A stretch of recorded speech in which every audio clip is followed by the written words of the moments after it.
शांति। कृष्णवेन, आज भी लिंक कुछ बीच में बंद होके फिर स्टार्ट होना है या कंटिन्यू चलेगा? आपकी आवाज क्लियर नहीं आ रही है। मैं पूछ रही हूँ, आज भी लिंक जो है वो कंटिन्यू चलेगा या बीच में? आज तो कंटिन्यू, वो कंटिन्यू करेगा। कंटिन्यू करेगा, ओके। उसकी प्रॉब्लम है, पर वो को होस्ट नहीं बना पा रहे हैं हम। Something is there. हाँ जी, पढ़ते हैं आज की मुरली पहले जी। आज बाबा ने कहा, साक्षी अवस्था की स्थिति में स्थित होने से शक्ति मिलती है। जैसे कोई कमजोर होता है तो उनको शक्ति भरने के लिए ग्लूकोज चढ़ाते हैं, तो जब अपने को शरीर से परे अशरीरी आत्मा समझते हैं तो यह साक्षीपन की अवस्था शक्ति भरने का काम करती है। और जितना समय साक्षी अवस्था की स्थिति रहती है उतना ही बाप साथी भी याद रहता है, अर्थात साथ रहता है, तो साथ भी है और साक्षी भी है। तो एक है साक्षीपन की शक्ति, दूसरा बाप के साथी बनने की खुशी की खुराक। तो बताओ फिर क्या बन जाएंगे? निरोगी, शक्ति रूप, न्यारे और प्यारे। सबने इस मुरली को पढ़ा आज? हाँ जी जी दीदी। बाबा क्या चाहते हैं? कोई हाथ उठाएंगे कि आप लोगों में से किसने इससे क्या समझा? इससे मैं बोलूं, मैंने क्या समझा, जो अभी तक साक्षी की प्रैक्टिस की चल रही थी, कि साक्षी होना मतलब कि मैं जब कोई परिस्थिति की उससे लिया, मैंने प्रैक्टिकल देख के लिया कि परिस्थिति आई तो उसमें जैसे मैं साक्षी हो गई कि मैं ये रोल नाटक में चल रहा है, मेरे सामने सीन चल रहा है, और उसमें बाबा को साथ ले लिया कि मैं यहाँ हूँ नहीं, इस शरीर में नहीं हूँ, ये आत्मा है और मैं उस परिस्थिति को देख रही हूँ, मगर देख के भी जैसे आत्मा देख रही है, और बाबा को बुला लिया उसी समय, साथ बाबा को साथ लेके उस परिस्थिति से पार हुई। ये मेरा। ओके,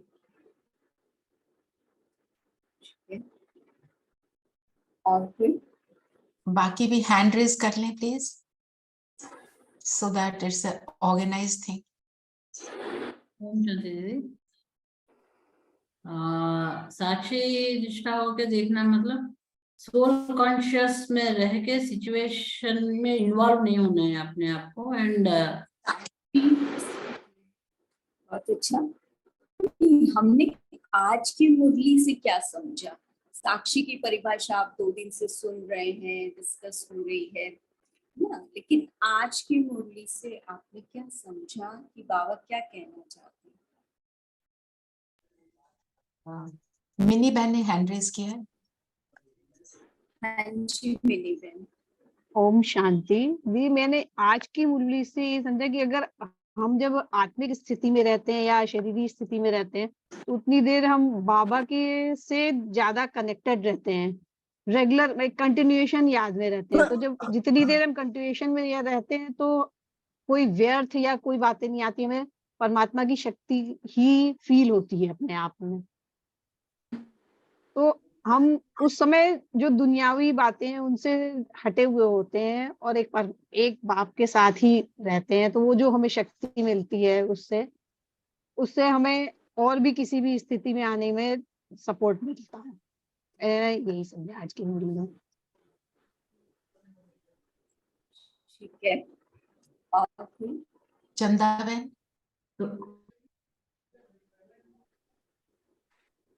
चंदा बहन आपने हैंड रेज किया। ओम शांति दीदी। ओम शांति। ओम शांति दीदी।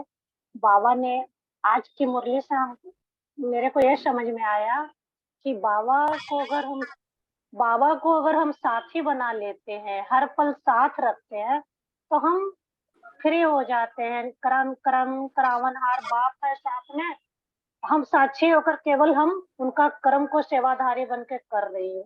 ये फीलिंग से करती हूँ तो हल्के रहते हैं, भारी नहीं होते हैं। बस बाबा ही मेरा साक्षी है और हम केवल ड्रामा का रोल को मैं अदा कर रही हूँ। बस यही समझ, आज की मुरली सही समझ में आया। ओम शांति दीदी। और 2 और हैंड्स हैं, 3 और हैंड्स हैं, पूछ लो। हाँ हाँ पूछिए, जब तक सभी लोग ज्वाइन करते हैं हम थोड़ा हाँ पूछ लेते हैं। हाँ जी, नीलम बहन। हाँ जी दीदी, ओम शांति दीदी। ओम शांति दीदी। दीदी ये जो साक्षी की स्थिति है ना, मतलब पहले इसको हम थोड़ा इजी समझती थी मैं, कि ला हम हर सीन को साक्षी होकर देख रहे हैं, घर में कुछ उल्ट पुल्ट हो गया साक्षी होकर देख रहे हैं। लेकिन मैंने इस चीज को बड़ा एक्सपीरियंस किया दिसंबर में। बेटे की कोई प्रॉब्लम चल रही थी, तो मैं पहले तो बड़ी हार्ड रही, जैसे बाबा कहते हैं ना शक्ति रहती है, लेकिन धीरे धीरे शक्ति जो है एनर्जी जानी शुरू हो गई कि बच्चे का दुख जो है देख नहीं हो रहा। तो लेकिन ना मैंने इसको ना धीरे धीरे करके ना उसको साक्षी होकर देखना शुरू किया कि बाबा ये मेरा है ही नहीं है, ये तुम हो, तो तुम्हारा है। मतलब कि साक्षी का मतलब जो शक्ति आज बाबा ने कहा ना, साक्षी होकर जब तुम देखते हो तो शक्ति मिलती है। जब मैंने उसको बाबा के ऊपर छोड़ दिया ना, तो मुझे उससे शक्ति मिलनी शुरू हो गई कि ये मेरा है ही नहीं है, मैं सिर्फ रोल प्ले कर रही हूँ। आपने इसको देखना, आपने ही इसका करना है। और बिल्कुल डिटैच हो गई। जब डिटैच हुई तो वो जो शक्ति आई ना, वो शक्ति एक अलग तरह की होती है। मतलब मैं अब क्या आपको बियॉन्ड द वर्ड्स ही बोलूं मैं इसको। मतलब उसमें क्या है कि अगर आगे भी अगर वो परिस्थिति आएगी ना, उस वो एक पावर हमारे अंदर, जैसे बाबा कहते हैं कि अगर तूफान आता तो वो तोहफा लेकर आता ना, वो चीज बन जाती है। मुझे ऐसे मतलब मैं फील करती हूँ इस चीज को। आज बाबा ने कहा ना कि आपको साक्षी स्थिति से शक्ति मिलती है, और वो चीज मैंने एक्सपीरियंस की है कि ये मेरे फ्यूचर के लिए ना एक मेरे को क्या मिल गया, तोहफा मिल गया। अगर कुछ भी होता है ना लाइफ में, तो वो चीज मैंने सोच लिया है कि कुछ भी हो जाए, उल्ट पुल्ट कुछ भी हो जाए, अगर आप साक्षी हो जाते हो, आप डिटैच हो जाते हो ना उस परिस्थिति से, तो आपको शक्ति मिलती है, बहुत ज्यादा भारी वाली शक्ति मिलती है। मतलब मैंने ये एक्सपीरियंस किया। तो जो बाबा ने कहा कि साथी है, वो आपको नेक्स्ट देता है नहीं की। नेक्स्ट पद्मजा बहन। साक्षी निष्ठा में बाबा से दृष्टि लेकर पॉजिटिव वाइब्स, जो वीक पेशेंट जो हैं उनको डायरेक्ट देना, और बाकी किसी में इन्वॉल्व नहीं होना, कोई भी थॉट बीच में नहीं आए, और उन्हीं को डायरेक्ट दृष्टि देते रहना है कंटिन्यूअसली। जैसे कि ग्लूकोज शक्ति देता है, मैंने फिजिकल बॉडी को शक्ति देना है, वैसा सोल को शक्ति देना है, वो होगा दृष्टि देने से ही। सो उस हिसाब से उनको देना है, वो समझ में आया। नेक्स्ट श्रद्धा बहन। श्रद्धा बहन आप अनम्यूट कीजिए। ओम शांति दीदी। दीदी मैंने जैसे बाबा ने आज कहा कि ग्लूकोज कमजोर इंसान को चढ़ाते हैं तो इंस्टेंट उन्हें एनर्जी मिलती है, तो ऐसे ही अगर हम किसी परिस्थिति में इंस्टेंट भी अगर बाबा के साथ कनेक्ट हो जाते हैं, साक्षी निष्ठा हो जाते हैं, तो हमें बाबा से जो समझ मिलती है, जो शक्ति मिलती है, उससे हम अपना राइट डिसीजन लेकर उस परिस्थिति से बाहर निकल सकते हैं। इतना ही। 2 और हैंड्स हैं, एक बहन 2 और हैंड्स हैं। ठीक है, चलो ले लेते हैं। राजकुमारी बहन। तो इसके बाद में ओम शांति। ठीक है। साक्षी दृष्टा यानी कुछ भी जो सीन चल रहा है, हम उससे नारे रह करके देखेंगे, ना हमारे ऊपर कोई अच्छा प्रभाव पड़े, ना कोई बुरा प्रभाव पड़े, और इसके लिए हमारी कोई भी संकल्प भी नहीं चले। यानी देखते हुए भी हमें नहीं देखना है। चेष्टा बहन आप भी शॉर्ट में बता दें।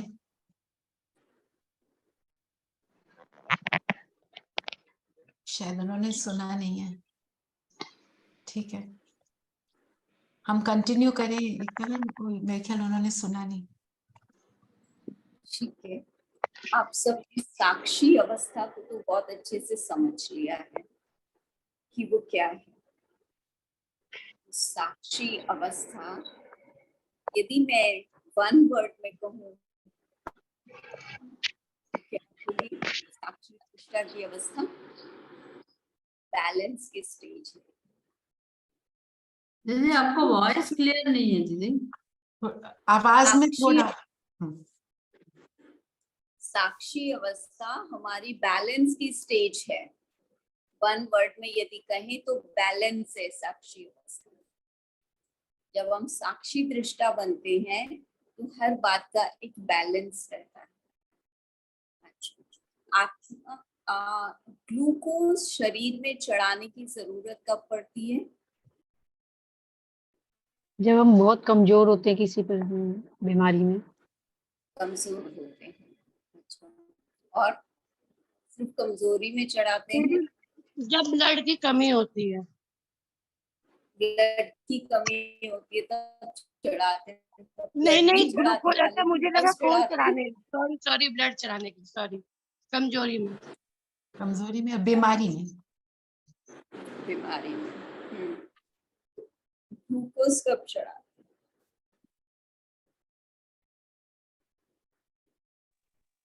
जब मेडिसिन ओरली ना दे करके आपको इंट्रावीनस देनी होती है, मेडिकल टर्म में तो तब चढ़ाते हैं ग्लूकोज, कि भाई उसके थ्रू आपको सारी मेडिसिन इजीली मिल जाती हैं।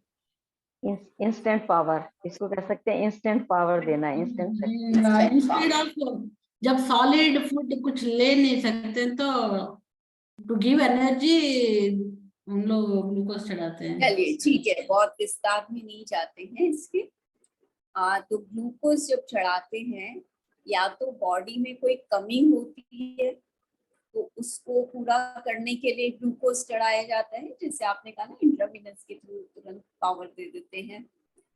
या फिर जो बॉडी में कुछ भी चीज एक्सेस होती है तब भी ग्लूकोज चढ़ाते हैं, और वो जो एक्सेस है उसको ड्रेन करते हैं, और वो जब उसकी ड्रेनिंग होगी तो साथ में बॉडी को शक्ति भी चाहिए तो उसके लिए ग्लूकोज चढ़ाया जाता है। तो दोनों का काम करता है, कमी को भी पूरा करता है और एक्स्ट्रा को भी बाहर निकालता है। एम आई राइट? जी दीदी। यस यस किसी ने एक्सपीरियंस किया है? जब भी हमारी बॉडी एक्स्ट्रा टॉक्सिन वाली हो जाती है तब भी ग्लूकोज चढ़ाया जाता है। तो इसलिए साक्षी की स्थिति है बैलेंस की स्थिति। ठीक, तो अब हमें क्या क्या चीजों की कमी होती है, हमको कब कब ग्लूकोज चाहिए? जब हमारी घबराई हुई अवस्था है, युद्ध की अवस्था है, वो कैसी स्थिति है हमारी, उस अवस्था में हमको ग्लूकोज चाहिए होता है। नहीं, कोई हिसाब किताब आ जाता है, उस अवस्था में हमको चाहिए। ठीक है, ऐसा है। हाँ जी। तो अपनी चेकिंग करके देखें कि हमारी स्थिति ज्यादातर आज पूरा दिन कैसी रही। करें 1 मिनट के लिए चेकिंग। हाँ जी।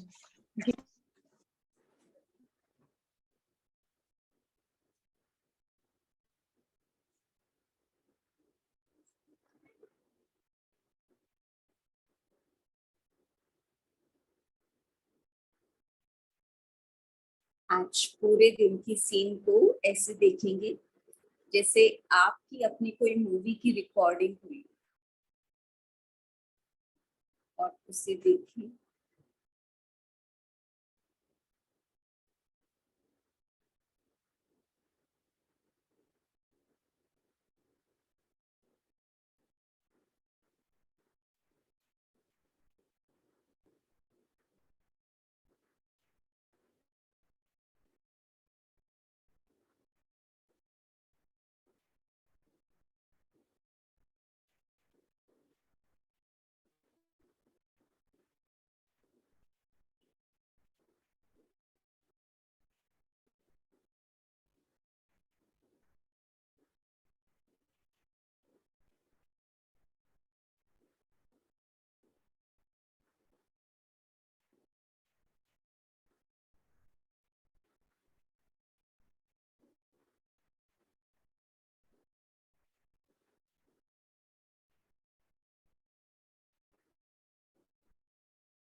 ओम शांति।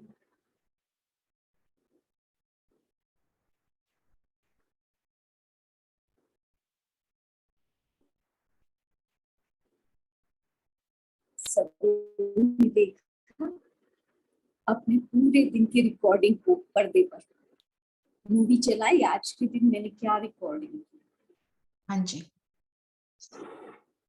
ऐसी स्थिति थी।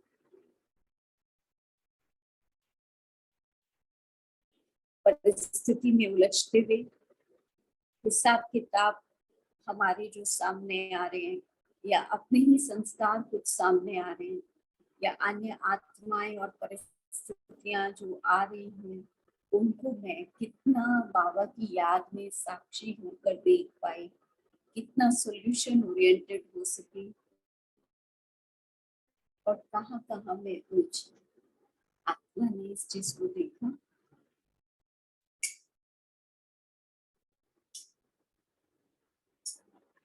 चेकिंग की हमने। साक्षी अवस्था हमारी चेकिंग स्टेज,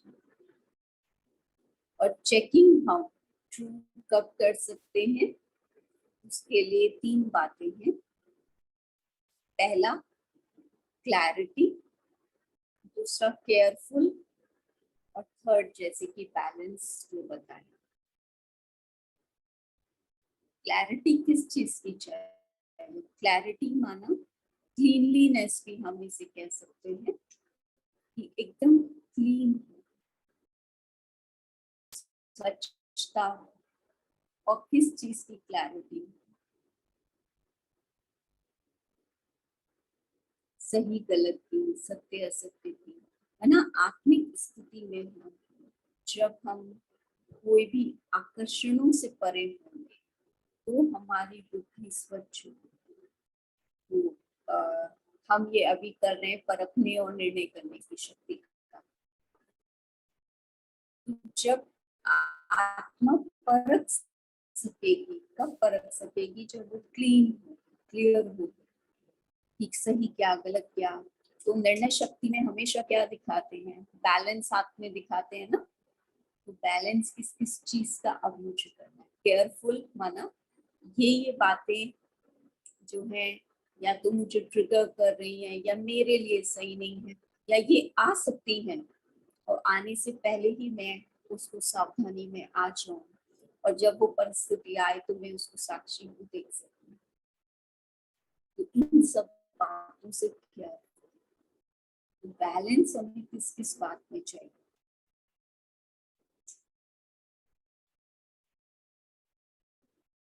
इन बातों का बैलेंस जो हमें बातें चाहे व्यक्ति के रूप में आती हैं, चाहे परिस्थिति के रूप में आती हैं,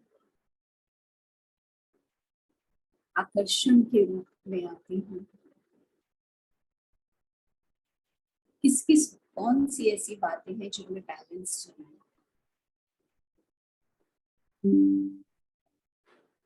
बताएंगे हम लोग?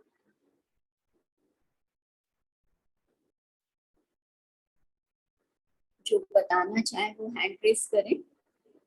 रेनू बहन।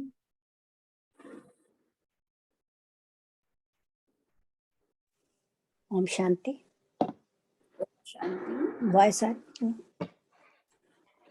जब हमने कोई भी हमारे पास स्थिति आ जाती है, तो then when we are in tension and tired and all that, जो दीदी का क्वेश्चन है उसमें क्या होता है कि कोई परिस्थिति ऐसी होती है जिसमें 4-5 लोग बैठ के अपने ही डिस्कशंस करते रहते हैं, ये करो वो करो, and everybody very wise people, एक से दूसरा अपनी सलाह देते हैं। हम जब साक्षी बन के और इन केस पूरा निश्चय डाल देंगे कि है ही निश्चय हमारा सिर्फ बाबा का, और बाबा कर रहा है, तो आप शांत स्वरूप में जब देखते हो, ये मेरा प्रैक्टिकली कल हुआ है and it's a true example. Suddenly मेरे को इंडिया का इसी वीक जाने को कह दिया गया, and I mean great problem. ऐसे कि नहीं, सारे फैमिली अपना करो और मैं बाबा के पास बैठी थी, जो कहते हो मैं कर लूंगी। रात तक सारी चीजें कूल सेटल हो गई है। मैं तो बाबा को जादूगर कहती हूँ कि एक्चुअली जो अगर आपका निश्चय बैलेंस, अभी किस किस बात का बैलेंस चाहिए अभी आप वो बताएं, तो बाकी भाई बहनें भी है ना, उनका भी सुनेंगे। मन बैलेंस में सबसे पहले अपने मन की स्थिति, उसको पूरा, जो वो तो बहुत उछलता दौड़ता है, उसको थोड़ा सा कंट्रोल में रखने की है। एंड मेरे से तो सिर्फ यही है कि अगर निश्चय है, बाबा का है, तो कोई अस्थिरता होने का कोई कारण ही नहीं है। ठीक है, थैंक यू रेणु बहन। थैंक यू जी। राजकुमारी बहन ने हैंड रेज किया है। ओम शांति। कल सॉरी, आज सुबह जैसे मैंने अपना खाना बनाया, बेटी भी जॉब करती है और बच्चे दोनों जॉब करते हैं, तो उन्होंने मेरी सब्जी भी काम में ले ली क्योंकि जॉब से थकी हुई आई, वहां भी बहुत वर्कलोड था। तो मैं अपना खाना अलग बना लेती हूँ सुबह भी, इनकी शाम को बाई आती है। उस दिन बाई छुट्टी पे थी आज, सॉरी, तो आज आई नहीं है, वो 3 दिन के लिए छुट्टी पे गई हुई है, आज दूसरा दिन है। तो मैंने सोचा कि चलो मैं दूध से खा लेती हूँ, मुझे अच्छे और बुरे का कोई प्रभाव नहीं पड़ना चाहिए, कोई भी संकल्प नहीं चलाने। तो सच में दीदी मैंने कोई भी संकल्प नहीं चलाए और मैंने वो रोटी जो दूध के साथ खाली दूध में चूर के चीनी डाल के खाली रोटी, तो मुझे इतनी संतुष्टि मिली कि देखो मैंने कोई भी संकल्प नहीं चलाए और वो आत्मा भी थकी हुई थी इसलिए ऐसा किया। अगर मैं ऐसा कर नहीं कहती तो उससे कुछ कहती, संकल्प चलाती, तो इस आत्मा को कितना फील होता। तो मैंने उसको और शुभ भावना दी, वो आत्मा भी थकी हुई थी इसलिए नहीं बना पाई, तो क्या हो गया, ले ली काम, तो हम किसी और से खा लेंगे।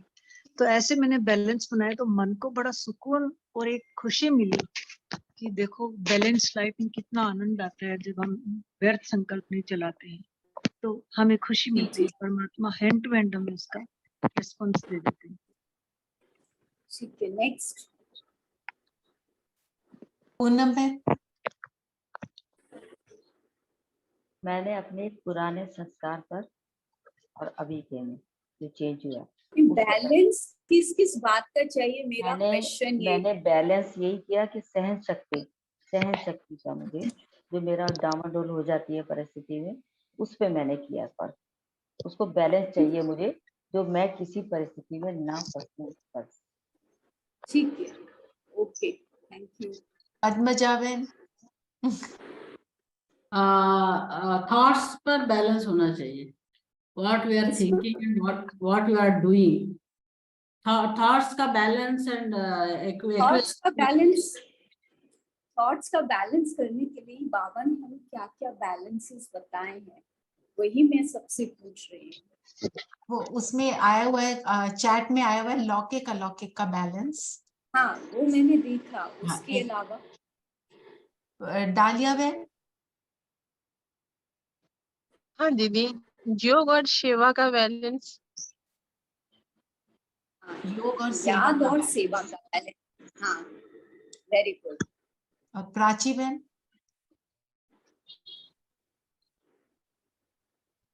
यस दीदी, आपने हैंड रेज किया।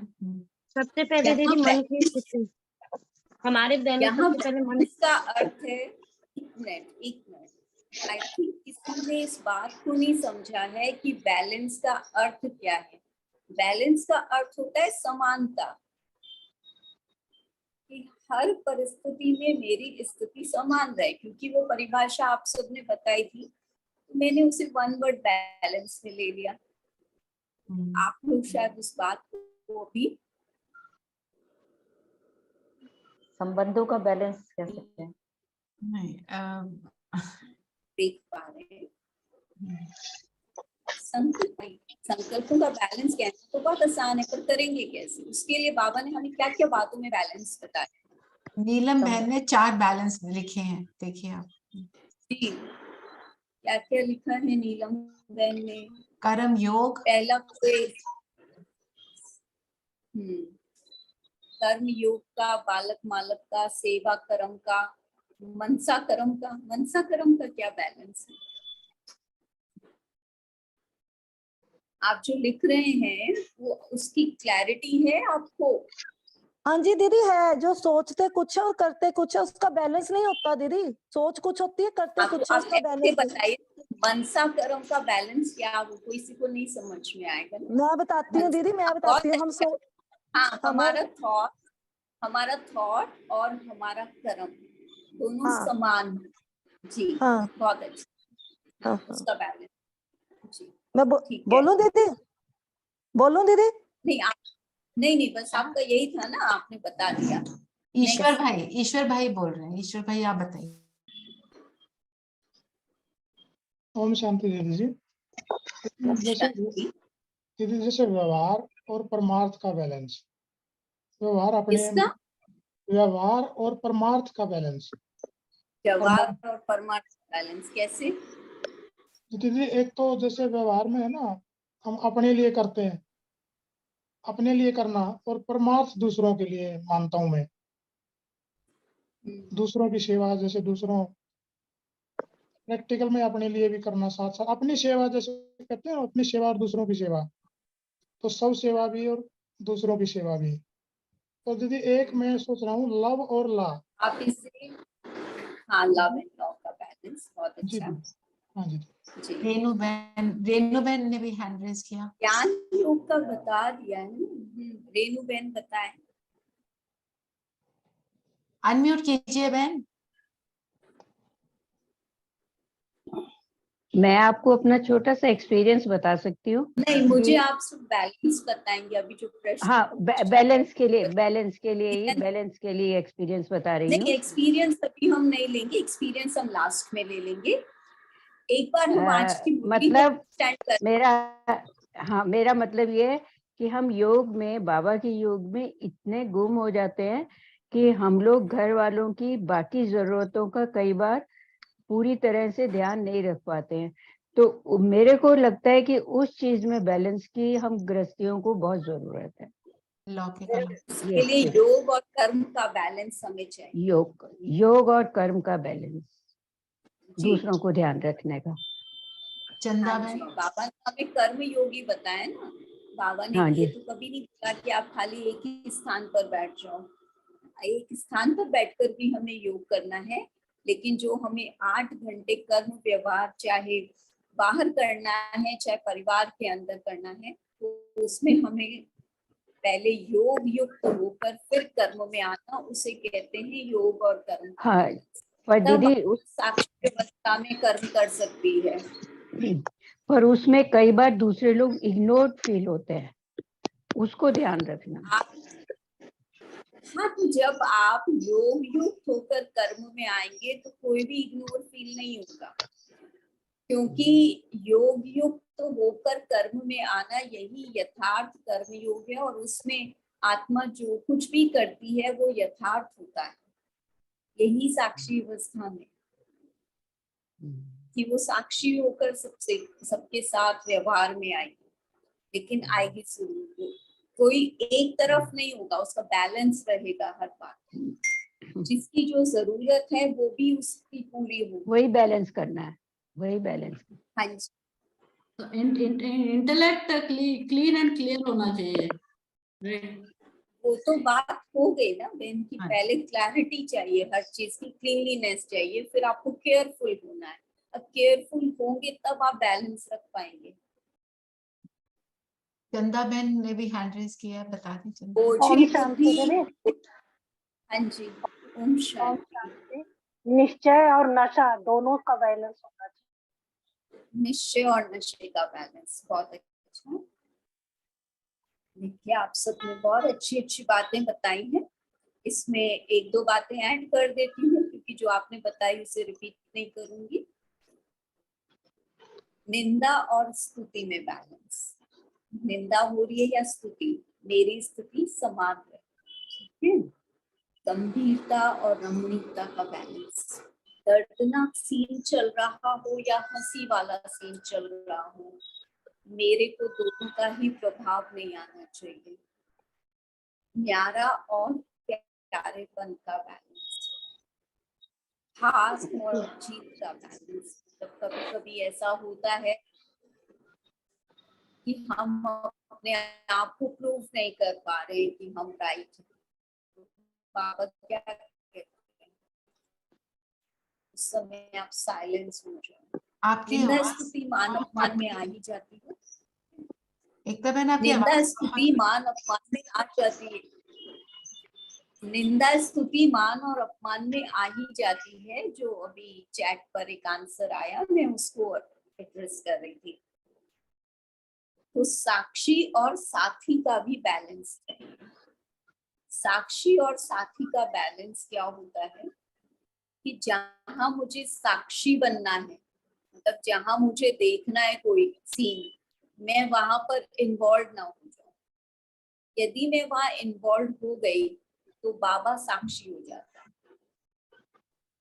ठीक है, क्योंकि आपने बाबा को साथ नहीं लिया, आप खुद ही उस सीन में कूद पड़े, तो फिर बाबा साइड में बैठकर देखता है। और जहां पर आपको साथी बनना चाहिए वहां पर आप साक्षी हो गए हो, तो वो भी सीन ठीक नहीं है। ठीक है, तो ऐसे में क्या होगा, फिर डिस्टर्बेंस आएगी। अच्छा, समाना और सामना करना, इसका बैलेंस चाहिए कि कहाँ मुझे समाना है और कहाँ मुझे सामना करना। मतलब कोई भी परिस्थिति में कौन सी बात मुझे एब्सॉर्ब कर लेनी है और कौन सी बात है जिस पर मुझे बताना है और बताकर फिर मुझे डिटैच होना है। ठीक है, जोश और होश का बैलेंस। हम कई बार अपना जोश खो बैठते हैं, तो हमेशा अपनी कॉन्शियसनेस में रहें। बाबा कहते हैं ये बैलेंसेस नहीं होंगे तो क्या होगा, आत्मा वन साइडेड हो जाएगी। माना किसी से स्नेह है हमको, हम उसके प्रति झुकाव में आ जाएंगे, बायस्ड हो जाएंगे, जबकि साक्षीपन की स्थिति अनबायस्ड ही है। क्योंकि आत्मा इसमें अपनी हर कर्मेंद्रिय से विड्रॉ करके फिर अपने आप को देखती है, या पहले स्वयं को देखेगी, फिर जो भी परिस्थिति उसके चारों ओर है, चाहे वो व्यक्तियों से आई है, चाहे बाहरी कारणों से आई है, किस भी कारण से आई, तब फिर वो उसको देख पाएगी और फिर वो उसमें एक रस स्थिति में रहेगी, क्योंकि उसको कोई भी कर्मेंद्रिय की अपनी आकर्षण या बंधन नहीं है जिसके वो प्रभाव में आए या कहीं से कुछ खींच हो रही, वो इनसे डिटैच्ड। जैसे विटनेस डिटैच्ड होता है ना, ऐसे तो स्व स्थिति चित्त। अब ऐसी अवस्था में मैं क्या हूँ, अपनी स्व स्थिति में स्थित, क्योंकि मैं अपनी आत्मिक स्थिति या शरीर की कर्मेंद्रियों के भान से परे की स्थिति में, तो परिस्थिति पर विजय प्राप्त होती है। तो इसमें हमारी स्व स्थिति शक्तिशाली बनती है। तो ये है हमारा ग्लूकोज बैलेंस कि बाबा, तो ये कौन सी शक्ति हमारे में भरता है, जो बाबा ने कहा साक्षी दृष्टा, माना ग्लूकोज मिल रहा है आत्मा को, तो ये कौन सी शक्ति हिस्से हमारे में भरती है।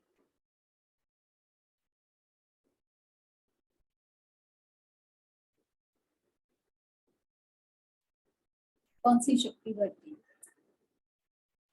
परखने की शक्ति, बैलेंस करने की शक्ति टोटली दीदी, डिटैच्ड है तो परख नहीं सकते।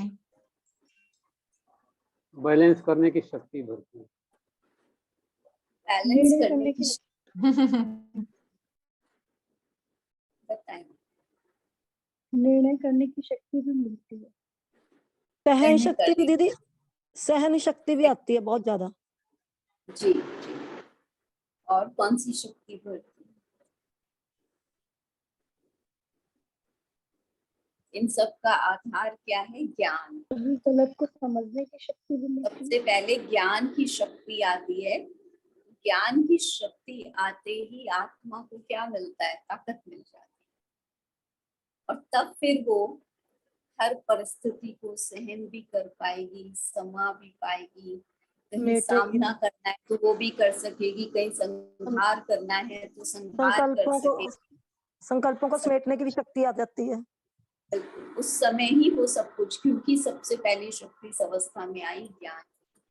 तो हम ज्ञान की शक्ति के आधार से अपने आप को कर्मेंद्रियों से डिटैच करके अपनी एक्चुअल स्थिति में आते हैं। तो इससे फिर क्या होगा, बुद्धि एकाग्र होगी।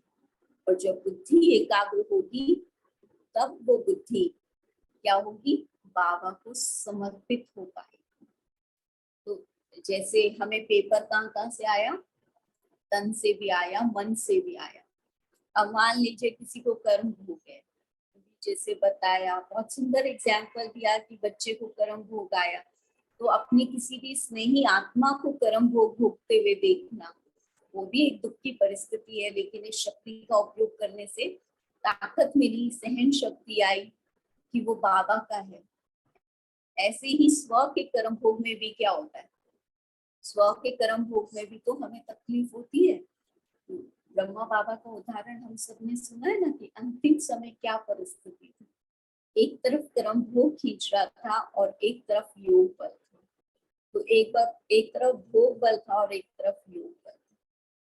तो फिर अंत में क्या हुआ, भोग बल पर योग बल ने विजय प्राप्त। तो बाबा ने अपने आप को साक्षी होके कि कैसे एक एक इंद्रिय से आत्मा बाहर निकल रही है, उसको देखा। तो ये तन भी किसकी अमानत है, किसकी अमानत है, बाबा की। तो हम बाबा को बोले तो ये तन आपकी अमानत है, आपको इसे जैसे चलाना है आप चलाओ, आप जानो, आपका काम जाने, मैं तो इस तन को निमित्त बनकर अमानत समझकर यूज कर। ठीक है, तो ऐसे में कर्म भोग भी कैसा होगा, फिर बाबा जिम्मेवार है ना, बाबा संभालेगा। अब मन के लिए हम कहते हैं, जो आप लोग बार बार एक बात कह रहे थे कि मन के संकल्पों का बैलेंस, मन में संकल्पों का बैलेंस कब आता है, जब मेरे पास ज्ञान हो, मेरे पास वो क्लैरिटी हो कि मुझे मन को कहाँ लगाना है, कैसे लगाना है। और सबसे बड़ी बात है कि क्या ये मन अब मेरा है, क्या ये मन मेरा है। तो मेरापन कहती ही कमजोरी आती है। हम कहते हैं मन चंचल हो रहा है, मन बाबा में नहीं लग रहा, बाबा याद नहीं ठहर रही, मन मेरा मन कहीं लग नहीं रहा। तो ये किस बात की निशानी है कि आत्मा कमजोर हो गई।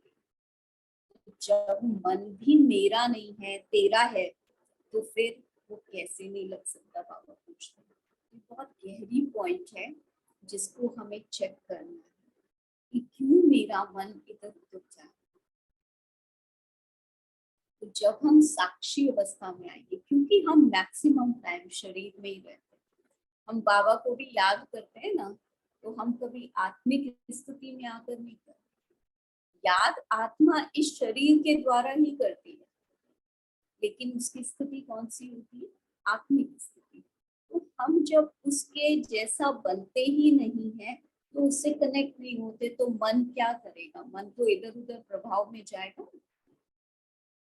तो इसलिए बाबा ने कहा कि जब तक आप अपने आप को एक एक कर्मेंद्रिय से डिटैच नहीं करेंगे और शरीरी अवस्था में नहीं आएंगे, तो साक्षीपन की स्थिति ना होने से फिर आत्मा को शक्ति नहीं। लेकिन जैसे ही आप उस स्टेज में आएंगे, तो अब आत्मा का साथी कौन है, आपने शरीर तो छोड़ दिया, अब आत्मा का साथी कौन है, शरीर छूटते ही शरीर के सारे छूट गए, शरीर के सारे धर्म छूट गए, शरीर के सारे कर्म छूट गए। तो अब आत्मा का साथी कौन है, अब आत्मा कहाँ जाएगी, बाबा के पास। तब वो बाबा की याद में बैठती है और वो बाबा उसका साथी। तो साक्षी दृष्टा में ही बाबा के साथ आप साथी बने।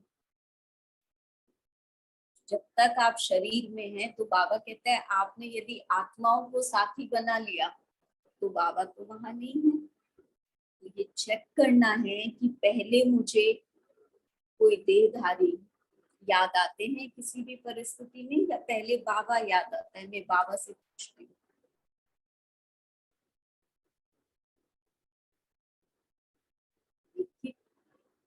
कोई भी परिस्थिति आती है तो मैं सबसे पहले किसको याद,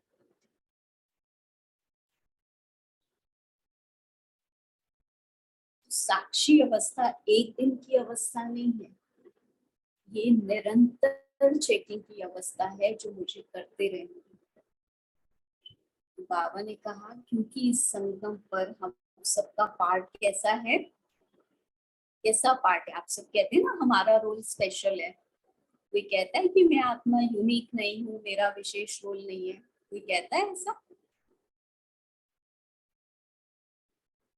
किसी ने कहा? तो विशेष रोल कब होगा?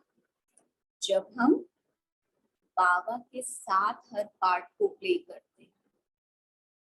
तो हर संकल्प में, हर कर्म में बाबा मेरे साथ, तब मेरा रोल विशेष होगा। नहीं तो फिर हम कैसा भी साधारण कर्म कर लेंगे। लेकिन जैसे ही बाबा जुड़ेगा तो ये ड्रामा भी बेहद का है, मेरा रोल भी बेहद का। बेहद का रोल माना आपका रोल खाली संगम का तो नहीं है, आपका रोल पूरे कल्प का है। पूरे कल्प में विशेष रोल आपने प्ले किया, लेकिन उसका नेम क्या है? अभी वर्तमान समय संगम का, जब मैं बाबा के साथ पार्ट बजा रही हूँ। तो बाबा के साथ पार्ट बजाना यानी बाबा के साथी बन के रहना, तब हम बाबा के समान भी बनेंगे। तो हर सेकंड, हर संकल्प से बाबा के साथ का पार्ट में प्ले करूं, तब मेरा ये विशेष रोल बनेगा। और उसके लिए मेरी साक्षी दृष्टा की स्थिति इम्पोर्टेंट है। बाबा ने कहा जो अन्य आत्माएं आपको याद आती हैं, तो उसके लिए ये याद रखना है कि आत्माएं सभी सहयोगी हैं, आत्माएं साथी नहीं है। साथी केवल एक बात। ठीक है, ओके, क्लियर है सबको? हाँ जी, जी जी जी, बिल्कुल स्पष्ट। तो बाबा की याद क्या देती है? खुशी की खुराक, और खुशी से ही शक्ति मिलती है आत्मा में। जब आत्मा को बुराई टच ही नहीं करेगी तो कैसी रहेगी? निरोगी रहेगी, हेल्दी वेल्दी। याद से हेल्थ, ज्ञान से वेल्थ,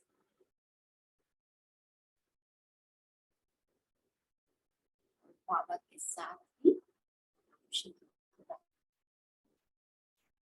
ओम शांति। किसी का कोई क्वेश्चन है तो ले सकते हैं, ऐसे समय हो गया है। तो अभी बाबा को याद करें। प्रेरणा बहन ने हैंड रेज किया है। प्रेमा बहन कुछ कहना चाहते हैं? दीदी, आई वांट वन क्लैरिफिकेशन। क्या ये बिंदु स्थिति और मतलब साइलेंस की स्थिति यही साक्षी की स्थिति है या थोड़ा थोड़ा डिफरेंस है इसमें? तो हम कोई भी स्थिति में जाते हैं तो साइलेंस तो आता ही है।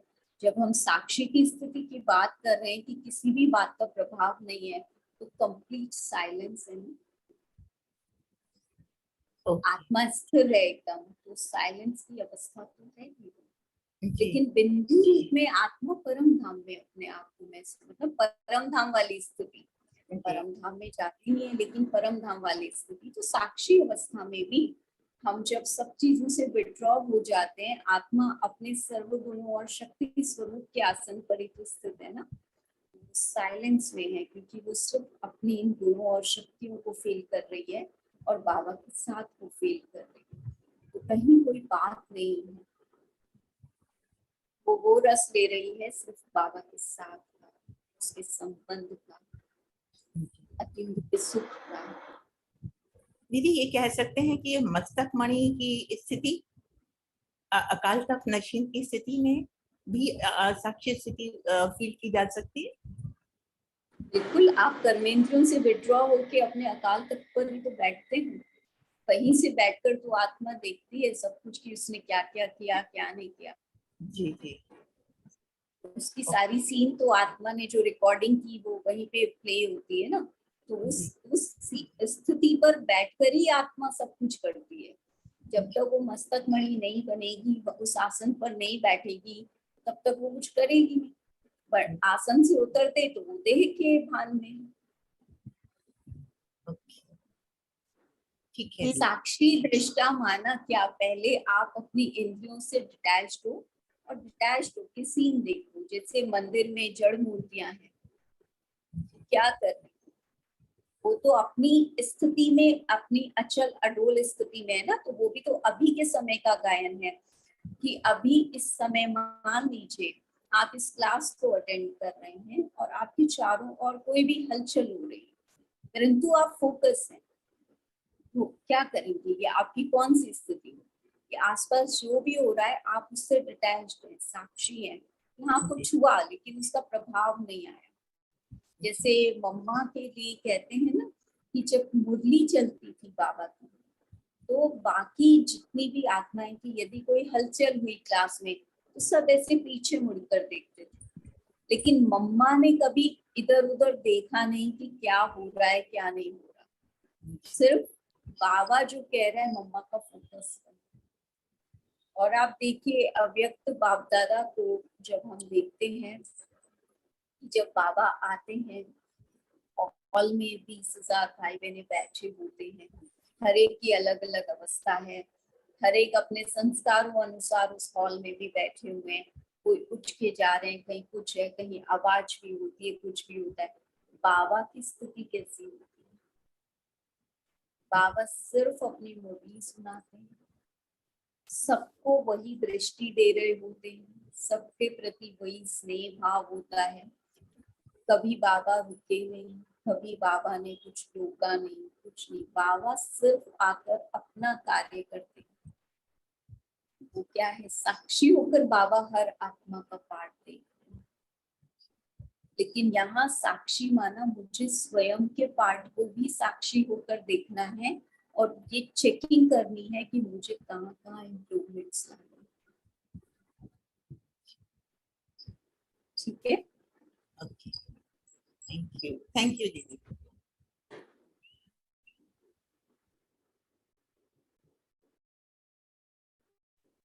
दीदी घर गृहस्थ में रहते हुए ये सब स्थिति संभव है, जबकि ज्ञान में इतना परिपक्वता नहीं है।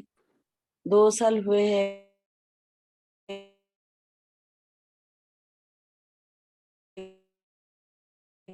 क्या सफल करता है? देखिए बाबा यही हमको समझाते हैं कि हम हर चीज को जब प्रैक्टिस करेंगे, उसे एक्सपीरियंस करेंगे, तभी हम कहेंगे। नहीं तो ये प्रश्न में ही हम उलझे रहेंगे कि क्या ये यहाँ संभव है या हो नहीं सकता। इसका मतलब बाबा पे निश्चय, बाबा ने कहा, जो बाबा ने कहा है वो होगा, तभी तो बाबा हमको बता रहे हैं ना। हम प्रैक्टिस करेंगे, हम इस बात पर निश्चित हो जाएं कि करावनहार बाबा है और वो मैं करनहार। यदि बाबा आपको ज्ञान में लाया है तो आपको अपनी वो स्थिति बनानी है। लेकिन उस स्थिति में अभी मान लीजिए आप कह रहे स्नेही आत्मा के दुख को देखना, पर मैं उस स्थिति में स्नेही आत्मा के दुख को देखकर कुछ एंजॉय नहीं कर रही हूँ, पर मेरे अंदर से उसके लिए शुभभावना शुभकामना भी तो निकल रही है, वो उसको मदद करेगी ना दुख से दूर होने में। परंतु मैं उसके दुख में दुखी ना, ये बाबा के कहने का भाव। आप जब उस स्थिति में होते हैं, आप बाबा के साथ कनेक्ट हैं, तो आपसे वाइब्रेशन भी तो उस आत्मा को जा रही है पॉजिटिव वाली, शुभभावना शुभकामना। लेकिन आप हलचल में आएंगे, उसके दुख में दुखी होंगे, तो आप ना तो स्वयं शक्तिशाली रहेंगे, ना उस आत्मा को शक्ति दे पाएंगे। वही हो रहा है दीदी। हाँ, तो उसके लिए अभ्यास क्या करना है, यही तो बाबा हमें समझा रहे हैं कि मुझे बाबा की याद में बैठ जाना है, बजाय दुख में दुखी होके बाबा पर छोड़ना है कि बाबा ये आपकी संतान है, आपको इसे संभालना। और आप बाबा की याद में रहो तो उस आत्मा को शांति, खुशी, सुखी, ये सब कुछ मिलेगा ना। ये प्राप्ति जैसे जैसे होने लगेगी उस आत्मा का अपना कार्मिक अकाउंट है।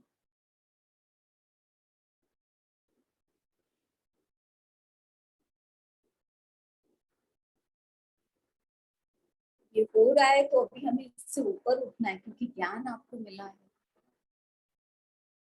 2 साल थोड़ा हुए तो हैं ज्ञान में आकर।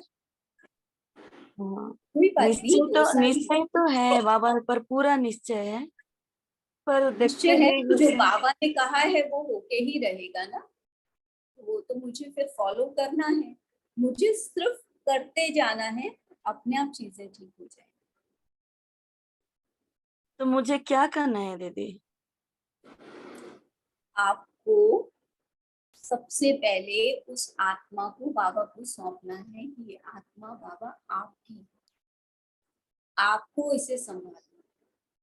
आपका जो भी उस आत्मा के प्रति फर्ज है, आप सेवा भाव की तरह शुभ भावना के साथ आप उसके लिए सब करें, और आप स्वयं बाबा की याद में रहें।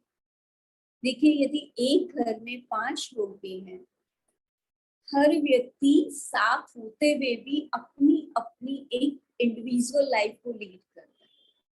हर एक व्यक्ति की अपनी कर्म कहानी है, ठीक है। तो जब हर व्यक्ति की अपनी अपनी कर्म कहानी है, उसको मैं नहीं चेंज कर सकती, उसको उसी में ठीक करना है। मैं सिर्फ उसको शुभ भावना शुभकामना दे सकती हूँ, ताकि उस आत्मा को भी शक्ति मिले कि जो भी फेज में वो जा रहा है उससे ऊपर उठे, शायद एक दिन वो भी ज्ञान मिलना चाहिए, तो उसको भी मदद मिलेगी।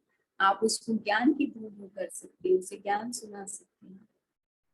लेकिन आप दुखी हो गए तो आप तो उसको और दुखी देंगे ना, आप उसको सुख तो नहीं दे पाएंगे। आप या तो अलग से फिर डिस्कस करेंगे अपनी परिस्थिति को।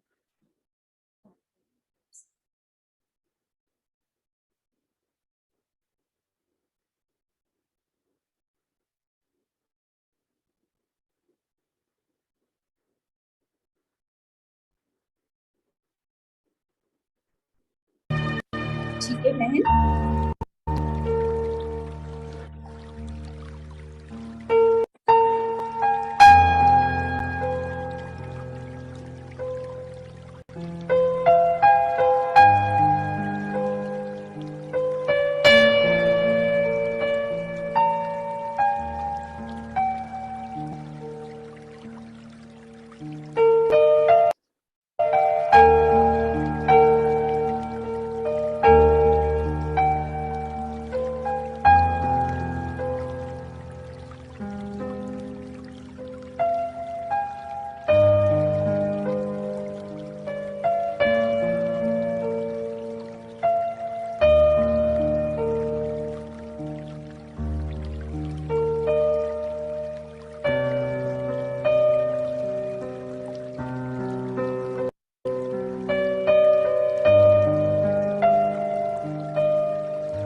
शांति। थैंक यू सो ओम शांति मच। दीदी। ओम शांति दीदी। बहुत बहुत क्लियर हुआ सारे सेशन में, वेरी नाइस। दी जिन बहन का प्रश्न था उनको संतुष्टि हुई या नहीं हुई, मुझे बस ये पूछना है। वो बहन है कि नहीं अभी ज्वाइन किया हुआ? लास्ट में जिन्होंने पूछा था। चलिए कोई बात नहीं। ओम नहीं हुआ शांति। दीदी, हुआ वो कह रहे हैं हुआ। आपको अभ्यास करना है बहन आत्मिक स्थिति। क्या करना है दीदी? आप जितना अभ्यास करेंगे आत्मिक स्थिति का, और फिर डिटैच होके बाबा के साथ, बाबा देख रहा है, बाबा कर रहा है, हर बात में बाबा को रख दीजिए। हर बात बाबा को बताना है। बताना भी है और बाबा को ही साथ रखना है।